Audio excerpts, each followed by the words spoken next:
এখনও পর্যন্ত হানাহানি, বিদ্বেষ, মারামারি, কাটাকাটি এগুলো বন্ধ হয়নি। পাড়া মহল্লায় এই ধরনের সমস্যা চলছে।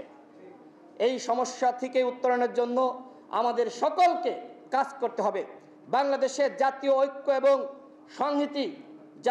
এবং সংহতি বিনির্মাণ করতে হবে এবং একই সাথে গণমাধ্যমের স্বাধীনতা নিশ্চিত করতে হবে।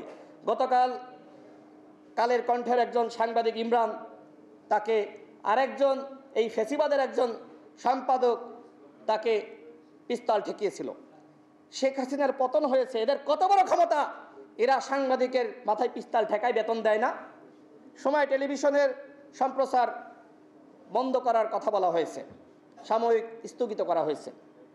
আমরা যেটি বলতে চাই, গণমাধ্যমের স্বাধীনতা নিশ্চিত করতে হবে। একটি টেলিভিশন, একটি পত্রিকাকে বন্ধ করা যাবে না। প্রয়োজনে তাদের নাম বদলাতে হবে, প্রয়োজনে ম্যানেজমেন্ট বদলাতে হবে, কিন্তু সেখানে হাজারো সাংবাদিক, হাজারো সেখানকার কর্মকর্তা, সবাই তো আর ফ্যাসিবাদের দালাল না। তাদের পেটে লাথি মারলে সেটি অন্যায় হবে। সুতরাং সময় টেলিভিশনের প্রয়োজনে নাম বদলান, তাদের ম্যানেজমেন্ট বদলান, প্রয়োজনে মালিকানা বদলান, সব বদলান, কিন্তু সময় টেলিভিশনের যে সম্প্রচার সেটি বন্ধ করা যাবে না। কোনো টেলিভিশনের সম্প্রচার বন্ধ করা যাবে না। অতীতের বাংলাদেশ আর আগামীর বাংলাদেশ একই রকম হলে সেটি আমরা মেনে নিব না। আমরা চাই নতুন বাংলাদেশ।